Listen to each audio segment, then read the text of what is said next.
네, 안녕하십니까. 박정호입니다. 네, 이번 방송은 케어랩스라는 종목에 대해서 이야기해 보도록 하겠습니다.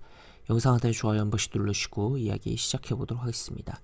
네, 케어랩스라는 종목 어떤 기업이냐라고 봤을 때는 헬스케어 플랫폼 기업이다 라고 볼 수 있겠고, 그러다 보니까 이제 헬스케어 플랫폼 기업이다 보니까 그 원격 의료 관련된 종목들이 움직일 때 같이 덩달아 움직이는 측면도 있고, 아무래도 의료 관련된 측면성의 색깔이 좀 짙은 기업이다라고도 볼 수 있겠고, 자회사를 통해서 다양한 사업을 진행을 하고 있는 기업이기도 하다라고도 볼 수 있겠습니다. 그래서 보시면 이제 광고 대행업, 구매 대행업, 콘텐츠 제작 및 공급, 의류 전자 상거래, 일반 음식점업 등 다양한 사업을 영위하고 있음이라고 표현이 나와 있죠. 그래서 다양한 부분인데, 지금 이제 이 기업의 자회사들에 대한 기사가 최근에 좀 나온 것들이 있고 한데, 지금 보면은 이제 보시면 여기 굿닥이라는 회사도 자회사 이제 계열사로 있고, 또 추가로 여기 나인 커뮤니케이션이라는 회사도 이렇게 있는데, 지금 보시면 자회사 굿닥 200억 시리즈 A 마무리한다라고 해서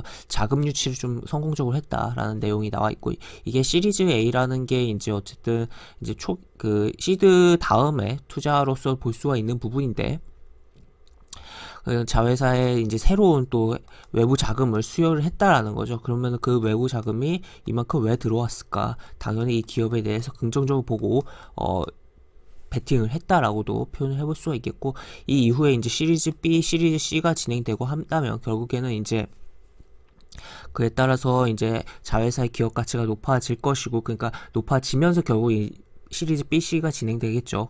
그 다음에 그에 따라서 그러한 기대감을 가지고 자회사 가치 부각에 따라서 주가가 움직일 가능성도 있고, 케어랩스가 추가로 궁극적으로는 자회사 상장에 대한 이야기까지도 시간이 걸리겠지만 나올 것이다 라고까지도 생각을 해볼 수가 있는 부분이다 라고도 볼 수 있을 것 같습니다. 그래서 이런 부분이 있다는 거 좀 체크를 해볼 수가 있겠고, 이게 지난 1월에 나온 부분이긴 해서 이게 시리즈 A 이후에 이제 시리즈 B, C 진행은 좀 어느 정도 텀이 분명히 존재를 하고, 그리고 시장에 이런 투자자들의 수요도 있어야 되기 때문에 이제 1월에 된 부분이기 때문에 B랑 C가 나오기까지는 시간이 분명 걸리기는 하겠지만, 좀 긴 시계열에서는 분명 이러한 내용이 있다라는 것을 좀 체크를 해봐야 되는 상황이다라고도 볼 수 있겠습니다. 그 다음에 또 최근에 또 나온 기사는, 이거 어제 나온 기사죠.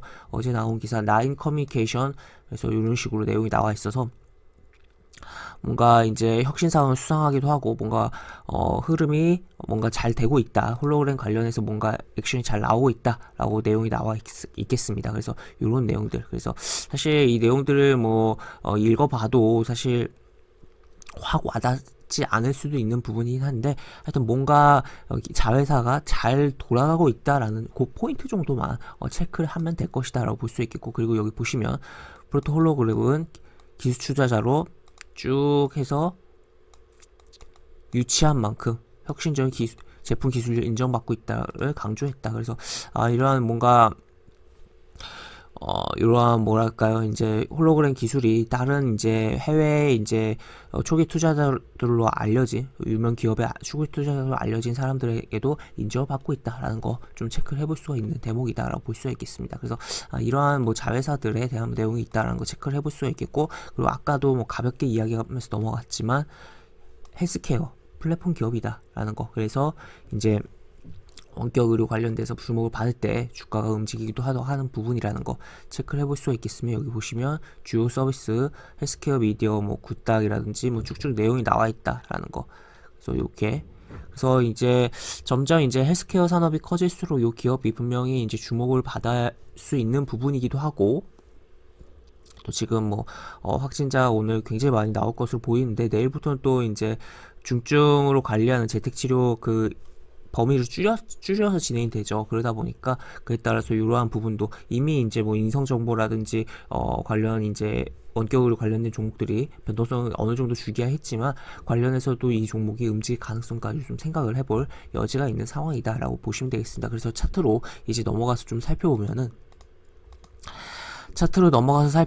이제 특징적인 것은 이제 중간에 이렇게 움직였던 거, 그 다음에 이런 식으로 움직였던 부분인데, 지금 보시면 좀 크게 보면 작게 보면은 이쪽에서 이제 한번 움직이면서 62도 펴서 건드려주고 저항받고서 밀려 내려왔다가 저점 이탈 안하고 쭉 올라왔다가 다시 한번 붕괴를 했는데 이쪽 저점을 이탈하지 않았죠. 이탈하지 않고서 저점 계속적으로 조금씩 아주 미세하게긴 하지만 저점을 높여주고 있는 흐름이 나오고 있다. 그리고 60의 이동평균선과 120의 이동평균선이 지금 위로 있어서 이 부분은 안 좋은 부분이긴 하나 이미 이 앞쪽에서 한번 위로 올라갔다가 떨어졌던 부분이기 때문에 쉽게 통과할 가능성도 있다라는 거. 그리고 지금 이러한 데드크로스가 60의 이동평균선이 120의 이동평균선을 데드크로스 하려고 하는 과정 속에서 이 이제 이동평균선을 좀 해석하는 데 있어서 이 골든크로스와 데드크로스를 좀 거꾸로 해석해야 되는 측면도 있어요. 그래서 통상적으로 골든크로스는 뭐 매수다, 그리고 데드크로스는